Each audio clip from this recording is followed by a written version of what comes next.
Hello dear student, आपका बेहतर result में स्वागत है।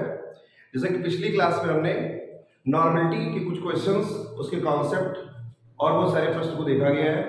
उसी कड़ी में आज चलते हैं हम सोल्यूशन चैप्टर के लास्ट कंसिडरेशन यूनिट की ओर, जो आपका मोल प्रभाज है। मोल प्रभाज आज मोल प्रभाज जो है वो आपके एग्जाम के दृष्टिकोण से बहुत ही ज़्यादा इम्पोर्टेंट है।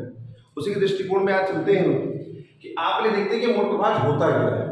मूल प्रभाज को हमेशा हम एक प्रकार से बताएंगे कि डिफिनेशन से आप फार्मूले को तैयार कर सकते हैं।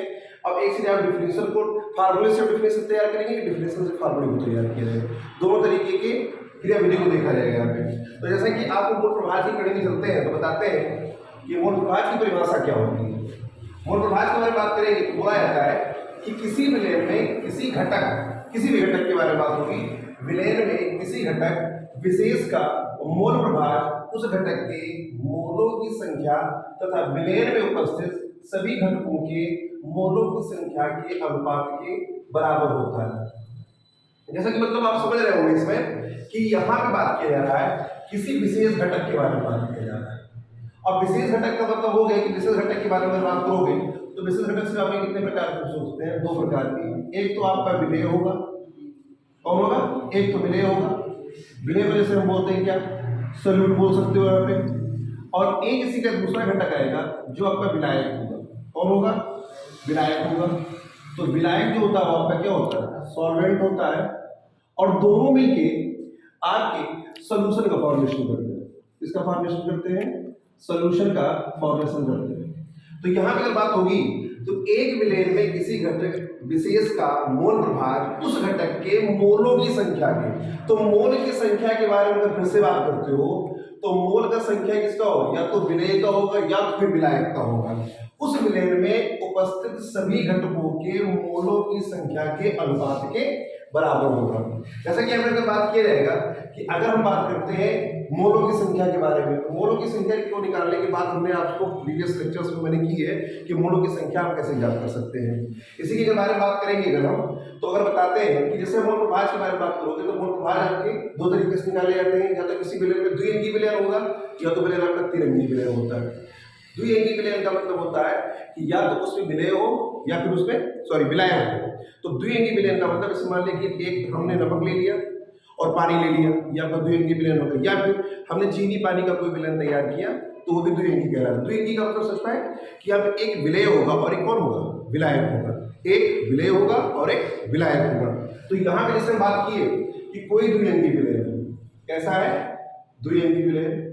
तो दो अंगी विलयन का मतलब कहने का ये हो जाएगा कि यहाँ पर एक आपका विलेय होगा और एक आपका विलायक होगा। कौन होगा? विलायक होगा। और विलेय विलायक का मतलब ये हो गया कि विलेय यहाँ पर आपका मान लिया गया ये आपका चीनी हो गया और विलायक आपका क्या हो गया? पानी हो गया। और पानी में हमने क्या किया है कि चीनी को घोल दिया। पानी को हमने क्या किया है? चीनी में घोल दिया है, जिससे हमारे एक अच्छे से विलयन प्राप्त हुआ। तो यहाँ पे चीनी आपका विलेय का काम कर रहा है और पानी आपका किसका काम कर रहा है? विलायक का काम कर रहा है। तो इसको हम द्विअंगी विलयन कहेंगे। क्या कहेंगे? द्विअंगी विलयन। द्विअंगी विलयन का मतलब समझिएगा कि जिसमें विलेय और विलायक दोनों पाई जाए, जिसमें विलेय और विलायक दोनों पाया जाए। और विलेय का मतलब जैसे मान लिया गया कि कोई विलेय आपका चीनी है और उसमें कोई विलायक क्या है? पानी। ऐसी अगर बात करें हम तो द्विअंगी के चक्कर में एक बात और बात की जाती है कि द्विअंगी विलयन होता है और एक आपका त्रिअंगी विलयन होता है। एक द्विअंगी विलयन होता है और एक आपका त्रिअंगी विलयन होता है।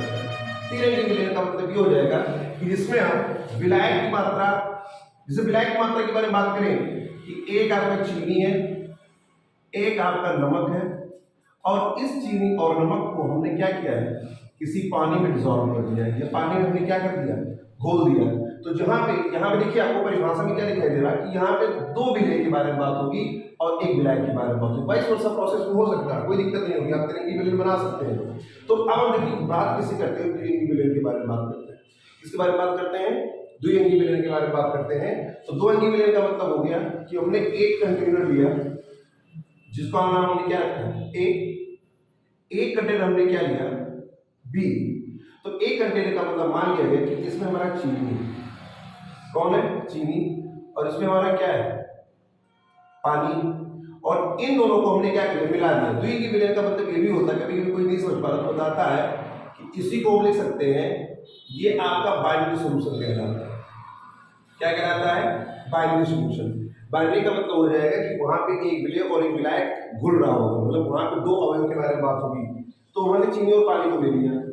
अब चीनी पानी को घोला गया होगा, जैसे हमने इसको पहले चीनी और एक यहाँ पे क्या लिया, पानी, और चीनी और पानी से हमने एक और क्या किया, एक सॉल्यूशन का निर्माण किया। किसका निर्माण किया, सॉल्यूशन का। तो मोल प्रभाव में सुनिएगा कि मोल प्रभाव में इस सॉल्यूशन के बारे में बात हम पहले नहीं करेंगे। इसी को हमेशा ध्यान रखिएगा कि कभी भी सॉल्यूशन में हम सिर्फ विलय और विलायक के बारे में बात करेंगे। यहाँ ध्यान से देखिए, यहाँ पे क्या लिखा हुआ है कि एक विलय में किसी घटक विशेष का मोल प्रभाव उस घटक के मोलों की संख्या, जिस घटक की जो घटक खोला जाएगा उसी के बारे में बात हो रहा है। मतलब विलयन में उपस्थित सभी घटक, विलयन में सभी घटक का मतलब समझ पाए कि उसमें विलय और विलायक दोनों होगा। क्या होगा, विलय और विलायक दोनों पाया जाएगा। वही बताया जाएगा कि सभी घटक के बारे में बात होगी। तो ये मोलों की संख्या का अनुपात इसके बराबर होता है, मोल प्रभाव के बराबर होता है। तो हमने इसको मान लिया कि कोई कंटेनर ए है, तो इसका कुछ ना कुछ भार होगा, जिसको हम किससे व्यक्त कर सकते हैं, डब्ल्यू से। इसका कुछ ना कुछ भार होगा, जिसको हम व्यक्त किससे कर सकते हैं, डब्ल्यू से व्यक्त कर सकते हैं। अब इसी क्रम में अगर यहाँ पे हम बात करेंगे कि कुछ ना कुछ अगर यहाँ पे रखा रहेगा भार होगा, तो कुछ ना कुछ चीनी के मोल की संख्या होगी, और चीनी के मोल को संख्या को रिप्रेजेंट करते हैं एन से व्यक्त करेंगे। किससे व्यक्त करेंगे, एन से। यहाँ पे कुछ ना कुछ पानी का भार होगा, तो इसको किससे व्यक्त करेंगे, एन से व्यक्त करेंगे। अब आप समझिएगा कि यहाँ पे बात हो रही है मोलों की संख्या में। मैं बार बार रिपीट कर रहा हूँ कि मोलों की संख्या के बारे में बात हो रही है। किसके बारे में बात हो रही है, मोलों की संख्या के बारे में। तो अब जैसे ए घटक को इसको हमने मान लिया, तो ए घटक अगर मोलों की संख्या निकालते हैं तो यहाँ पे हम लिखेंगे, देखिए N A equal to W A बटे एम ए लिखा जाएगा। फिर कुछ ना कुछ इसका भार होगा, तो कहीं ना कहीं कुछ ना इसका क्या होगा, अणुभार भी होगा, और अणुभार को व्यक्त किससे करेंगे, हम एम से व्यक्त करेंगे। किससे व्यक्त करेंगे, एम से व्यक्त करेंगे। और यहाँ पर बात करेंगे अगर पानी के बारे में, तो कुछ ना कुछ इसका अणुभार क्या होगा, एम भी हो जाएगा। ध्यान दीजिएगा इसमें कि अगर बात करिएगा एन के बराबर, तो एन बराबर लिखा गया मोलों की संख्या, तो यहाँ पे बताएंगे भार बटा अणुभार। क्या बोलेंगे, भार बटा अणुभार बोला जाएगा यहाँ पे। और अगर यहाँ के बारे में बात करेंगे, इधर क्या लिखा हुआ है, एनबी बराबर, तो एनबी बराबर लिखेंगे डब्ल्यू बी। देखो यहाँ पे ये आपका ए कंटेनर का भार दिया गया है, और यहाँ पे बी कंटेनर का भार दिया गया है। तो जिसका भार उसी का हम क्या रखेंगे, अणुभार रखेंगे। अब जहाँ पे एन जो है लिखा जाएगा, एन मोलों की संख्या है। एन क्या है, मोलों की संख्या है। अब किस मोल की संख्या, अभी ने नॉमिनेट नहीं किया, विलय की विलायक उसको नॉमिनेट नहीं किया गया। डब्ल्यू क्या है, डब्ल्यू क्या है, ए पदार्थ का भार है, ए का भार है, तो जिसका भार उसी का अणुभार, तो एम में जो हो जाएगा वो ए का अणुभार होगा, ए का अणुभार होगा। ऐसी वाइस वर्षा यहाँ पे देंगे कि एल बी बराबर लिखा जाएगा, क्या लिखेंगे यहाँ पर देखिएगा, एल बी बराबर लिखेंगे पात्र बी के मोलों की संख्या, पात्र बी के मोलों की संख्या। और मोलों की संख्या को व्यक्त किससे किए गए, यहाँ पे हमने व्यक्त किया क्या, एनबी से। डब्ल्यू बी क्या बात किया जाएगा इसमें, डब्ल्यू बी के बारे में बात करेंगे तो लिखेंगे बी पात्र का भार बोला जाएगा, बी पात्र का भार बोला जाएगा। एम बी क्या बोला जाएगा, तो बी पात्र में घुले हुए बी का अणुभार के बारे में बात होगी। इसके बारे में बात होगी, अणुभार के बारे में बात होगी। तो यहाँ से आप देखिए कि आप एन निकाल सकते हो, यहाँ पे क्या निकाल सकते हैं, एन बी निकाल सकते हैं। दो चीजों को आपने ध्यान से देखा होगा कि यहाँ पे मोलों की संख्या को निकाला जा सकता है, तो यहाँ पे एन से निकाल सकते हैं, यहाँ पे निकालेंगे तो उसको किससे निकालेंगे, एन से निकालेंगे। और जब दोनों को घोल दिया जाएगा तो आपका सोल्यूशन बन जाएगा। ध्यान रखिएगा कि जब दोनों को घोलेंगे तभी आपके सोल्यूशन का फॉर्मेशन होना है। तो जैसे अब यहाँ पे देखते हैं, तो अगर पहली परिभाषा को नोट करते हैं, देखिए हम वो क्या करते हैं, मोल प्रभाव को हमेशा काई से व्यक्त किया जाता है। किसे भाई किससे व्यक्त करते हैं, काई से व्यक्त करते हैं। तो यहाँ पे हम लिख सकते हैं, देखिए क्या लिखेंगे, लिखेंगे काई ए बराबर, क्या लिखेंगे, काई ए बराबर लिखेंगे N A upon plus N B. जहां एन ए क्या है, आपकी एन ए के बारे में बात होगी, मोलों की संख्या है किसकी, पात्र ए का। किसका है, पात्र ए के मोलों की संख्या क्या है, एन ए, और पात्र बी के मोलों की संख्या क्या है, एन बी। तो देखिए पहले पात्र का मोल प्रभार अगर हमको निकालना है, पहले पात्र का मोल प्रभार निकालना है तो लिखेंगे काई ए बराबर N A upon N A plus N B, जहां पे एन ए जो है, एन ए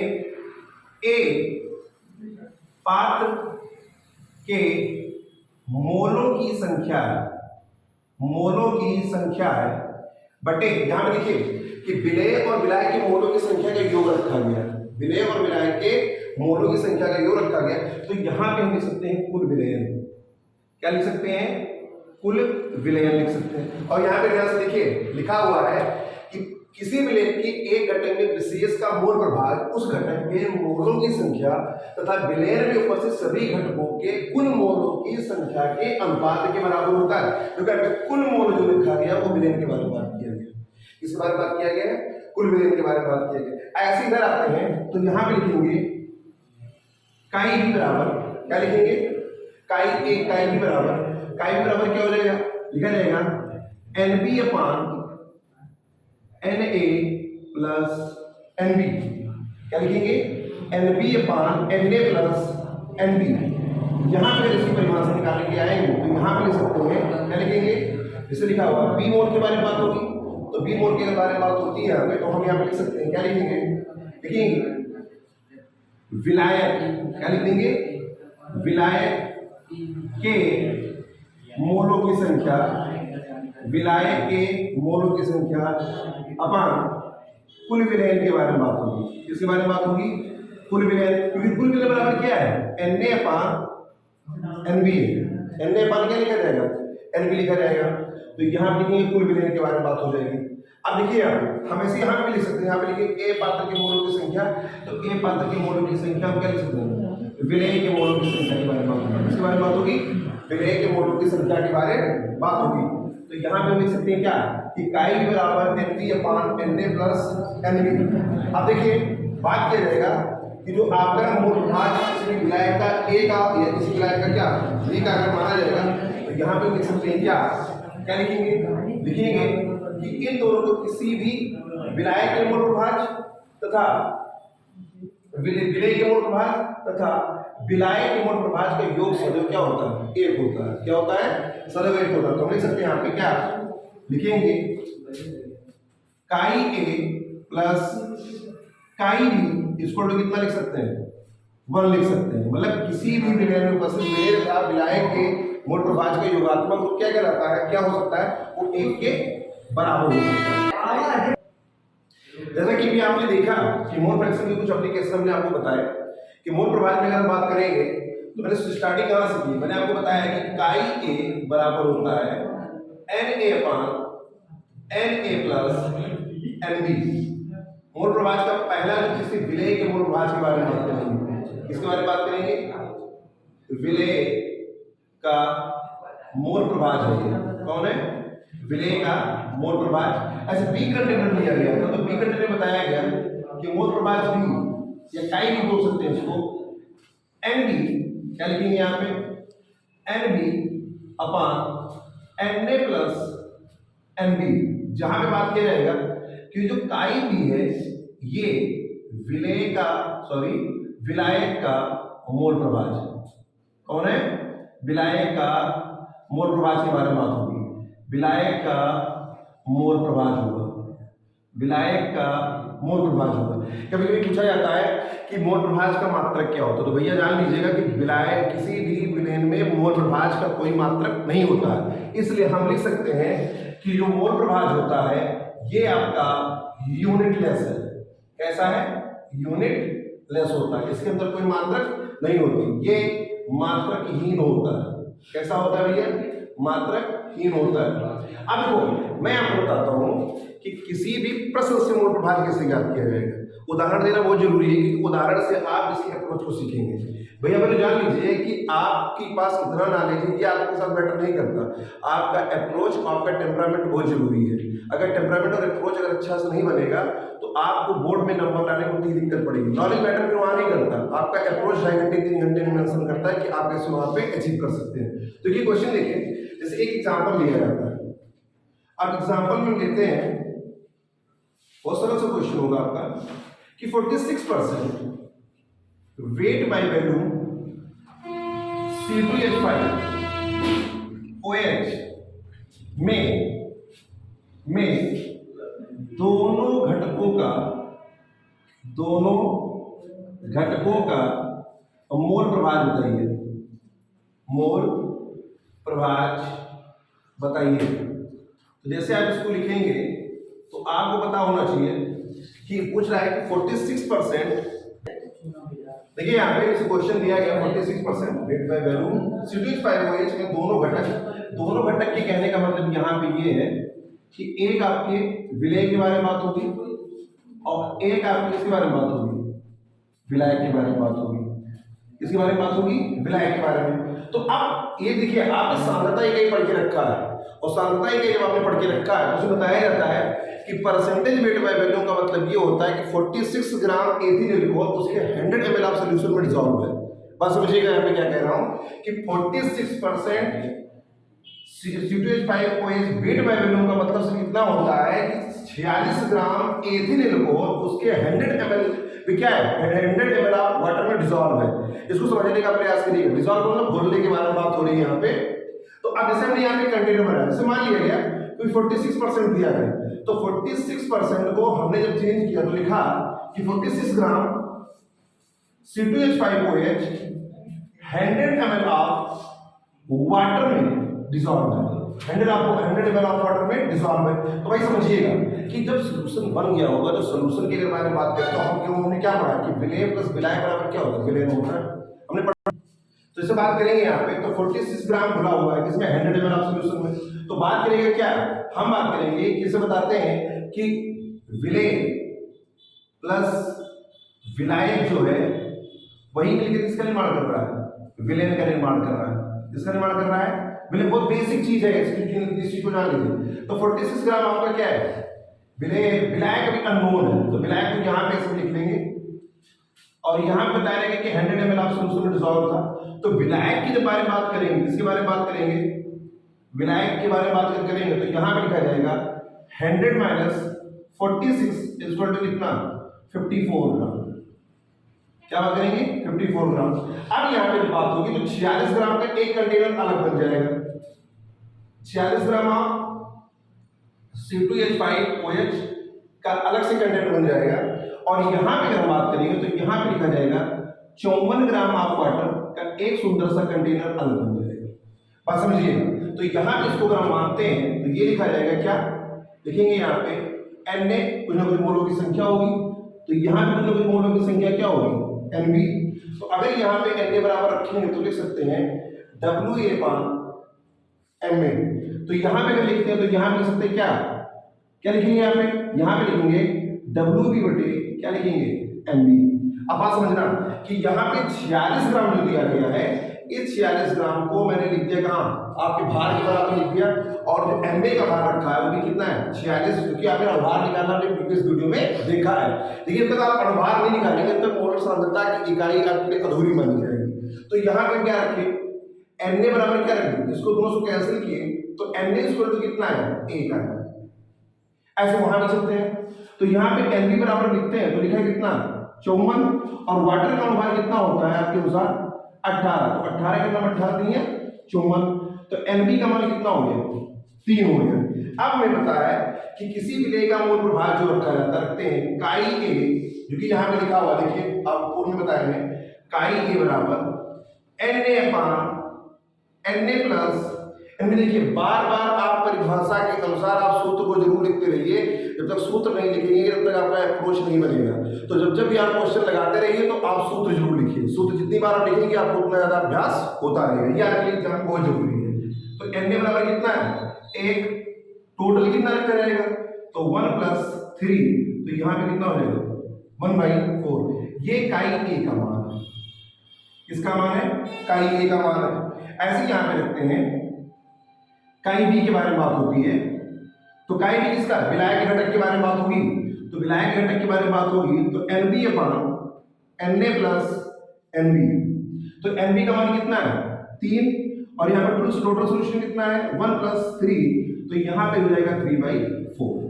अब ध्यान से देखिए कि अगर इसको कैंसिल आउट करते हैं हम लोग तो यहाँ पे काई A का मान जो होगा वो कितना हो जाएगा, यहाँ पे निकाला जाए तो ये हो जाएगा 0.25 होगा।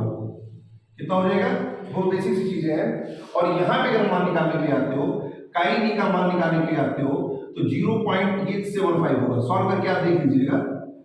और जब इन दोनों का योग रखा जाएगा तो यहाँ बताया जाता है कि काई A प्लस काई B बराबर कितना होना चाहिए 1 के, तो 0.25 प्लस 0.75 जो बराबर करोगे तो कितने 1 के बराबर होगा।